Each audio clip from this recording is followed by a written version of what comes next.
Welcome to the Online Success Journey podcast, your opportunity to discover and learn from entrepreneurs like yourself. This is not your typical podcast, but a place where you can get the real story and find out how real people encounter speed bumps and detours, but journey through to find success. Now here's your host for the Online Success Journey podcast, Patience. Hello everyone and welcome to Online Success Journey. This is episode 253. Today we have Jordan Carroll, who worked for Fortune 50 company, startups, and his own businesses while traveling internationally. He creates content, courses, and coaching programs to help high performers learn a process to land legitimate remote jobs, gain freedom, and flexible in their lives. Hello, Jordan. Hello, thanks for having me. Thank you for coming. I know the client here is anxious to hear your story, so let's get started with the basics. Can you tell my client a little bit about your background, about what you did before you started your own online businesses? So before I started my remote business that I run now as a coach, I had worked both in corporate for a Fortune 50 company, IBM. And I worked in sales for them. And then I also worked in multiple different startups remotely. And I did some freelance work. So I've kind of had a wide range of experience with different types of companies. And one of the unique things about my experience has been able to work remotely in all of those different opportunities. So that's, over 6 years of work remote. And that's just taught me a lot about not only working remotely, but what it takes to get a remote job, and has given me a lot of different benefits to be able to travel while I am working. Wow. What did your family think of when you thought, I'm not going to take a normal job. I'm just going to work from remotely and travel 15 countries and live on 5 continents. What did your family think of that? Yeah, that's an interesting question. I think I actually took the first job that I took was a more conventional corporate job. But after about 8-9 months in the job, I negotiated with my management to let me work remotely 1 day a week. And I was in this training program. So after the training program was over, I ended up getting a full-time remote position with them. I would travel to some of the customer sites, but when I was not traveling to customers, I was working fully remotely from wherever I wanted to. And the transition from that to starting to travel the world, that was a little bit bigger of a step. And I ended up quitting the corporate job, working for different startups, and then working for my own businesses. And that's when I got the opportunity to work from the 15 different countries that I went to.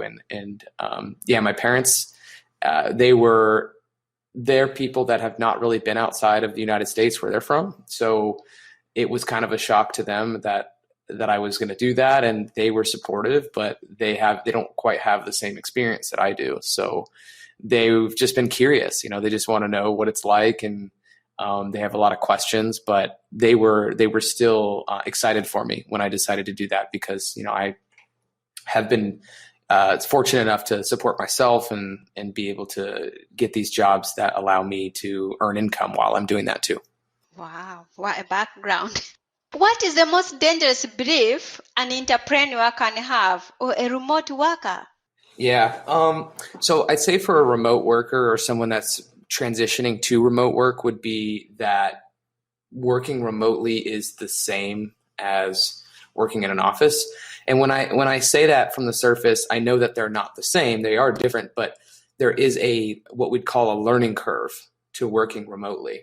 And what I mean by that is there's a lot of different ways that you have to figure out within your self-awareness journey how it is that you work best.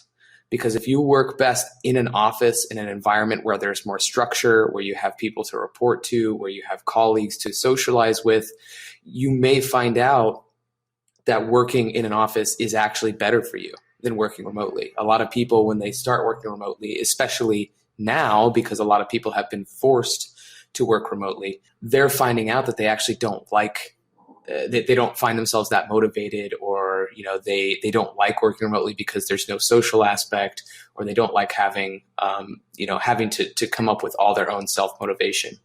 And I do want to clarify that right now in the world where there's a pandemic, this is not what I would consider real remote work.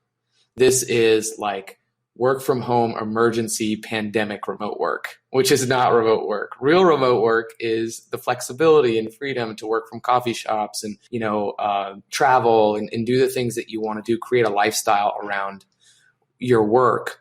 Whereas right now it's just a very restricted version of remote work. So it's not what I would call real remote work. So that's the mistake on the remote worker side. And then I'd say as an entrepreneur, I think just not acting. I think we can get so in our heads and think about all the great ideas that we have, but if you don't take action and you don't actually give yourself a chance to put your ideas out into the world, nothing will ever give you that feedback that's real. Because I think when you're an entrepreneur, you often have these conflicting views of thought where it's like, I could do this, I could do this, I could do that. But until the market actually responds to your ideas, you don't know at all what's the right way to go. How is your business now operating, and how are you operating yourself in your businesses as a remote worker in this pandemic? Yeah, that's a great question. I think I had been traveling the past 2 years about pretty much every month. I'd go to a different country and I'd be resetting up my workspace and where I was living and my gym and where I get my groceries and, everything that you have to do when you change places that you're living. And I actually travel with a backpack and one carry-on bag. So I have very minimal things. I don't have that much as far as things that I need to carry with me. However, what I found out was earlier in the year, I really wanted to, and this was even before the pandemic was a big thing, I wanted to find a place where I could live longer term. And I chose Mexico because I love Mexican culture. I love the beach. I love the food, everything here. And I love to speak Spanish. So this was really the place that I wanted to commit to. And I also met someone here that my partner who I'm with here, and she obviously was a big reason too of why I chose Playa del Carmen, which is this city that I'm in. So I think for me, the way that I've looked at operating my business and becoming a remote worker has changed over time. And it wasn't just because of the pandemic. It's because I wanted to commit to somewhere where I could actually grow my business. And being in one location, it's a lot easier to do that, as you might imagine. It's hard to grow and build a business if you're traveling every month.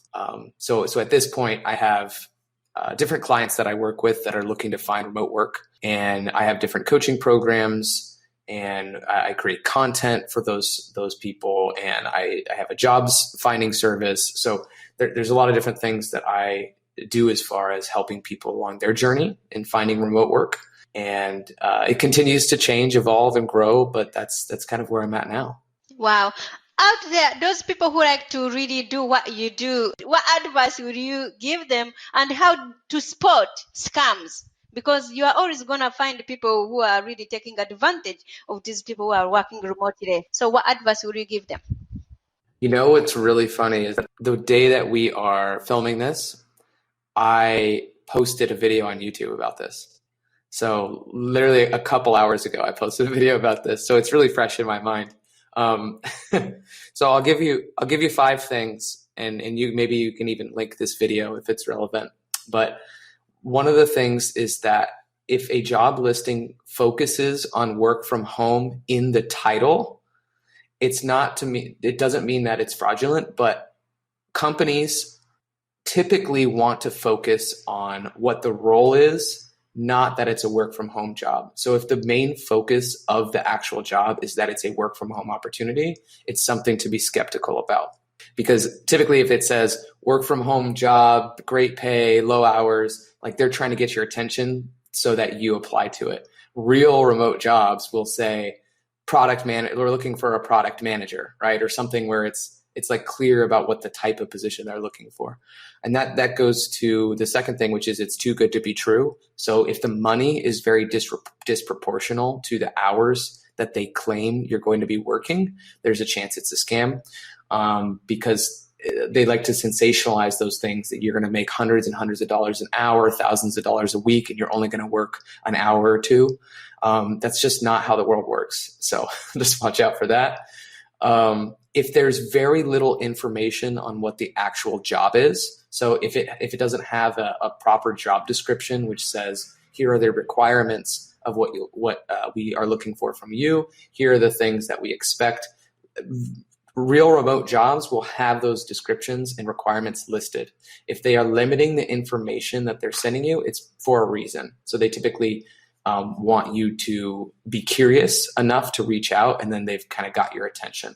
So if people are reaching out to you with these types of jobs, it's also a sign, where as most remote jobs, like, people are typically not reaching out to you. You have to go find them. And then there's the classic, if they're asking for payment information or any personal information, that's definitely a huge red flag. And if something doesn't feel right, you can always type in to Google, type in the company name, and then I always put the word scam in the search.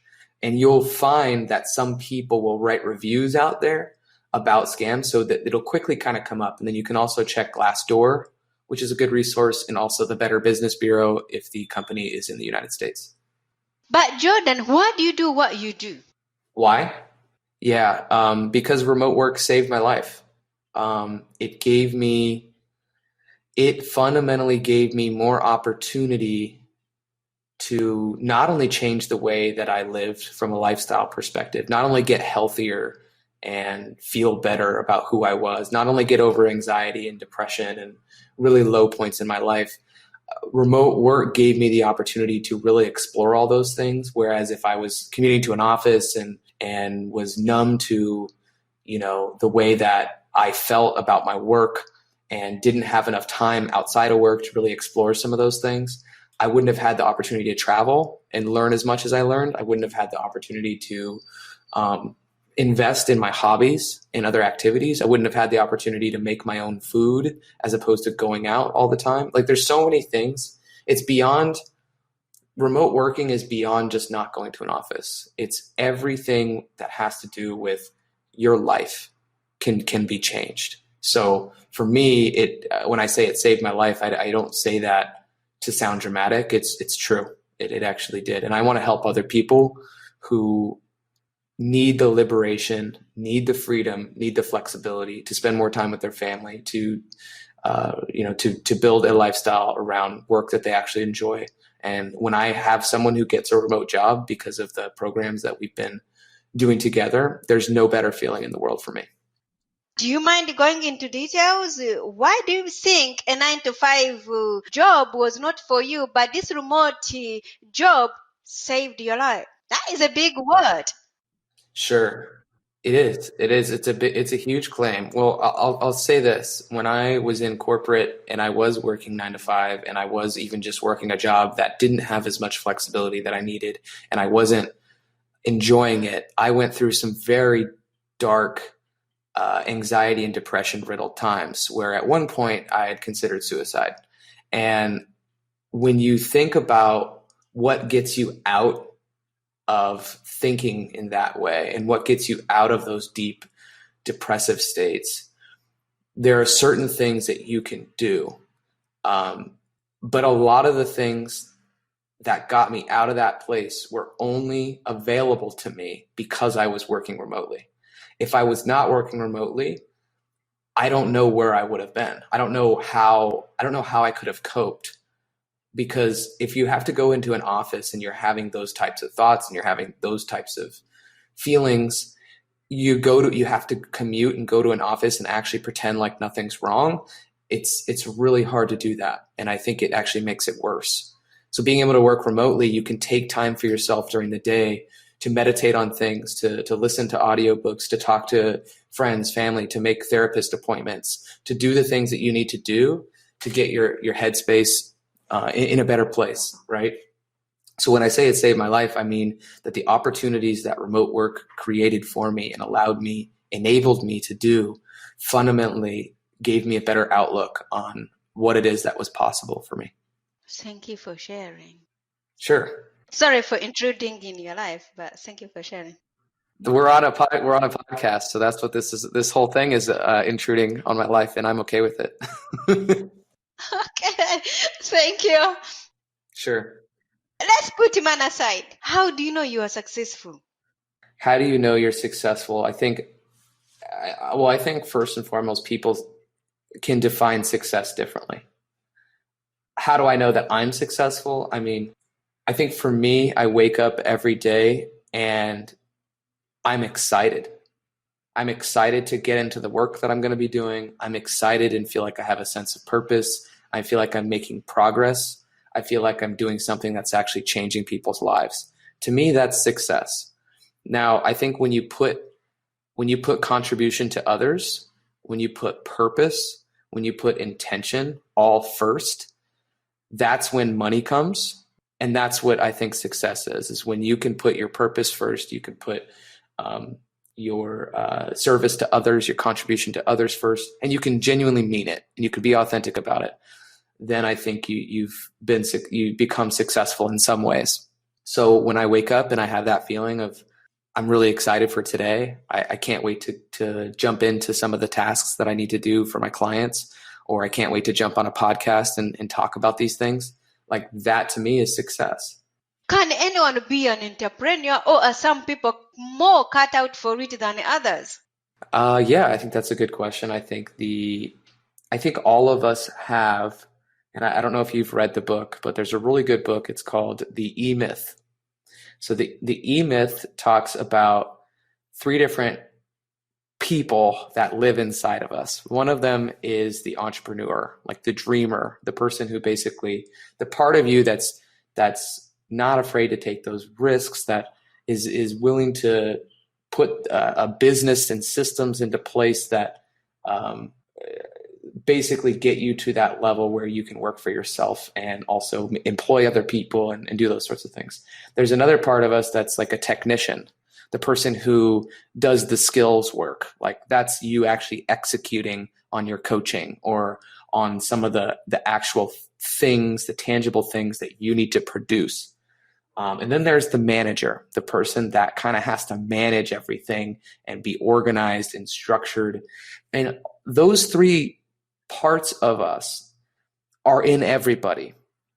So do I think that anybody can be an entrepreneur? Yeah, I think that they can, but is it the right thing for someone? And for a lot of people, no, because they want to be a technician or they want to be a manager, but they don't want to be an entrepreneur.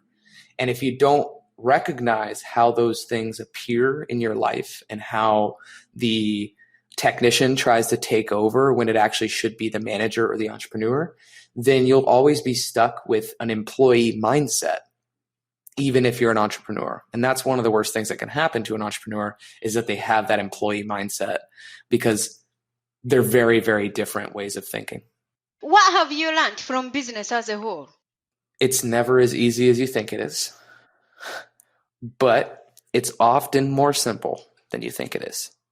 And I mean by that, we can get in our head about how, I guess, complicated we want to make things, like sales funnels and email sequences and advertising and just all these little things that we put in our own way sometimes that create more complications in our businesses.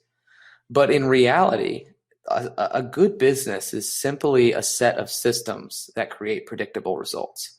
And if you can learn about the simplicity of business and try to keep it as simple as possible, as lean as possible, then I think that that's what I've learned over time is that I often overcomplicate everything. and I make things so much more difficult and complicated than they need to be. And then you go so far into the complications that you stop and you basically say, I can't even do this way anymore because it's just so complicated. And then you're forced to literally just go back and do it simple. So if there's anything I've learned from business is that often the more simple that you can make it, the better. What grounds you? In the morning, I wake up and I work out. And that's the first thing I do is drink water, go work out. And then after my workout, I meditate and I journal. And I do that at least every weekday. I do that on Monday through Friday. On the weekends, I go to the beach. And I would say that those combinations of things ground me tremendously. What is one thing no one knows about you? That no one knows about me? Oh, man. Except your partner. Well, let's see. I think there's some things that probably most people, at least probably every person who would listen to your podcast probably wouldn't know about me. And that's, I did stand-up comedy for about a year. And I did improv comedy for about a year. And it was extremely anxiety ridden. I don't think, I think I did one show in front of about 250 people. And it was the most intense, anxiety-inducing moment that I've ever had in my life. And it was worth it to do it and say that I did it. And it's on film, so you could even watch it if you wanted to. But it's just, I think about it now, and there's moments of it that were like so cool. And then there's moments of it that were just like, oh my God, I'm freaking out. So I'd say that's one thing. I also don't drink alcohol. But these are things that I've admitted openly before. I feel like I'm pretty open about a lot of things. And I quit alcohol. For saying alcohol. So does that wine count? Because if we are wine, so we are bad for you, because that is a little bit of alcohol to grapes. So don't you eat grapes? Yeah. No. I used to love, I will say this. I love good beer. I love good wine. Good tequila. I like grapes. You don't find very many grapes in Mexico for some reason. I don't know. Oh. Yeah, there's a lot of tropical fruits here, but I've not seen grapes very often. What is your favorite tropic fruit? It's probably between three fruits. Granadilla, which is a type of passion fruit. Pitaya, which is also a type of passion fruit, I believe. And then mango. Those would probably be my three. What is the secret of creating really successful courses? To create them after you've worked with people and pre-sell the course. So those would be my two things, is that I have a course, but I primarily use it for students who are in my coaching programs. And it works as a great self-paced way for them to go through and learn the systems that I teach. And then in our coaching, we go through parts of the homework that they have. But I think if you want to create a course, you have to validate the need for the course, and you have to understand what is it that you want the course for. Because if you want it to be a revenue generator for you, like if you're expecting all of your revenue to come from the course itself, then you need to pre-sell the course. Because if you create a course without the demand, it can be a very, very frustrating thing. And I originally created the course that I have now in early 2018 and had a very hard time selling it. And part of that was because I don't think that I marketed it very well, and then I did not pre-sell it. I just went and made a course that I thought people could use. And then all of a sudden you try to bring it to market and no one's asking for it. So it's something where I think you have to be very cautious on how much you think that people want it versus how much do people actually want it. In your businesses, do you have mentors or coaches? Yes. And I think that if you ever talk to a coach who does not have a coach, then that would be an issue. I actually have 4 coaches right now, and they all serve a different purpose in my life. One of them is a marketing coach that really does him and myself do most of my marketing work together on the content side, on the email sequences, on the websites. I have a couple. So they're a couple that lives in Spain that help me with my Facebook ads. So they're more of like my paid advertising coaches, and we work on what I'm doing in my paid advertising. And then I have an organization coach for my task management system. So he helps out with my systems automation and a lot of the things that that I do within my task management. So how to set up the logistical side of my business, and he's really good at that. What is the most valuable thing your mentors and your coaches has told you? All roads must lead to Rome. So one of my business coaches was talking about the fact that when a client or potential client lands on any page on your website, on any advertisement, on any piece of social media, you should know how they get from that page to where you want them to go. And if you don't know what that is, there's a problem.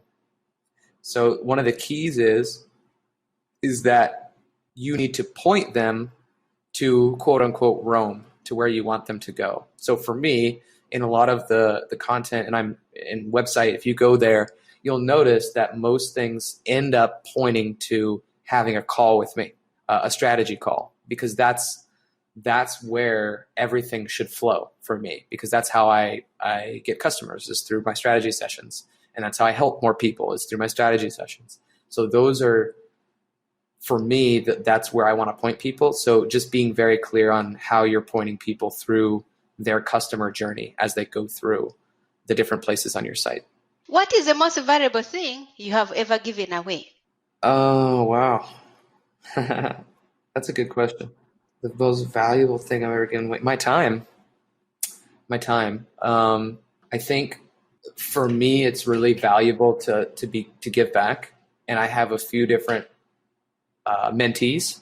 So people that either work with me or underneath me in some way, and giving them my time, undivided attention, and help is probably the most valuable thing that I think I've given, because I want them to succeed. And there's some situations where I take people through the coaching that I do as a mentee, and I'm not asking for anything from them. I'm just giving to them what I think that they need in those moments. And that's really important to me, that there's a few people, at least at a time, that I am doing that for, because there are people that have helped me as well. What is one thing that has contributed to your success? Coaches, hiring the coaches that I've hired, because when you have a goal and you want to get somewhere, working with someone who can not only give you direct feedback, but who can also provide accountability for you. I think accountability is key. That is what really moves the ball. If you want to get closer to your goals, find someone who's done what you're looking to do and hire them to help you. Let's talk about your business. Tell us more about it, and how can we join, and how can we contact you? Yeah, so my business is called The Remote Job Coach. So it's theremotejobcoach.com. Pretty easy to remember, hopefully.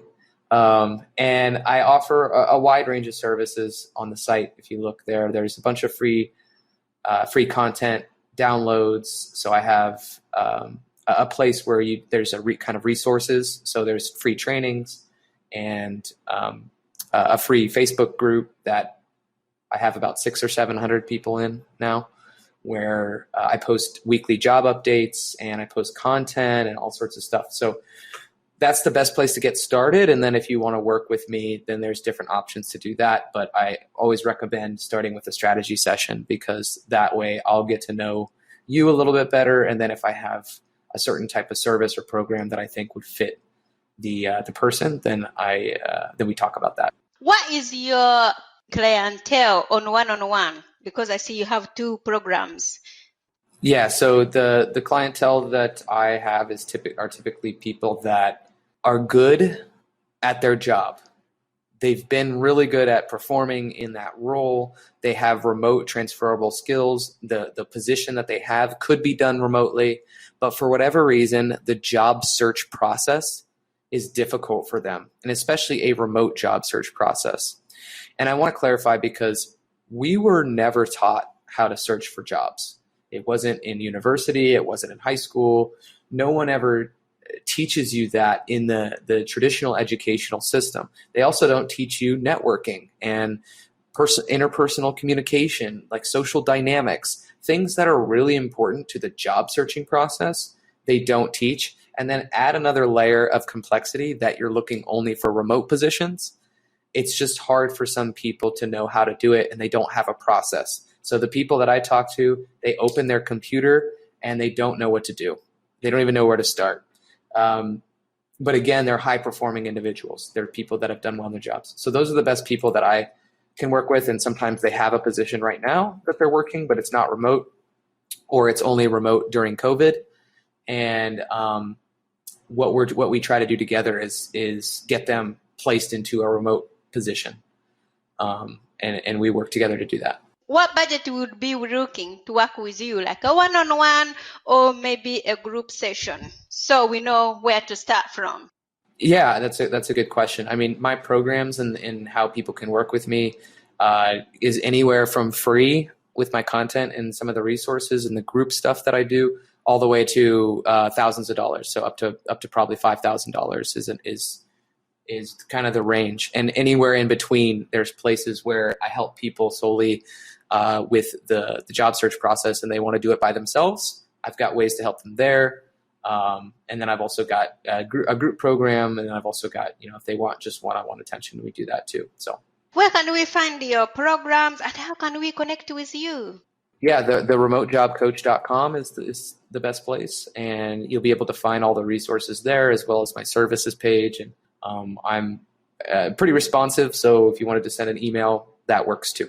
So, clan, there will be more from Jordan in a moment. If you are listening on one of the many podcasting platforms rather than my website, and you are encouraged by Jordan's journey, go to onlinesuccessjourney.com for a bonus portion of the interview. The Online Success Journey is a wonderful membership community built for people searching for the path to success. We are one big clan, and you can be part of this community for free. Once you have joined the clan, click on part 2 of Jordan's journey, or over 200 plus other journeys that are available, and learn how you can find the right path for your own online success journey. That's a wrap, clan. Remember, success is a journey. Patience and Jordan. This is not the end of the journey. We hope you've enjoyed listening to part 1 and want to be sure you know there is a second part to this and every journey podcast at onlinesuccessjourney.com, filled with even more success tips, uplifting stories, and even a bit of fun. There are dozens of episodes only available to the members of the Online Success Journey clan. Check out the website and click on Join the Clan for more information. Patience would like to thank you for listening to this podcast, and she has a free audio gift for you at her website. Go to onlinesuccessjourney.com for instant access to this gift. Of course, you know that listening to the journeys of others helps each of us chart our own path. So make sure you're subscribed to be notified as each new interview is posted. There are so many ways to stay connected to the Online Success Journey and to listen in. And if you're enjoying the podcast, we appreciate your help in telling others. One of the best ways to share the benefit you get is to rate and review it at Stitcher and other sites by clicking the stars or completing the ratings form, by clicking thumbs up and leaving a comment on YouTube, or liking and sharing the podcast on social media. To review the podcast within iTunes, simply open iTunes to the podcast, click on Ratings and Reviews, then write a review. On behalf of Patience, and until next time, thanks once more for listening. It is our hope that this podcast will guide you on your own online success journey.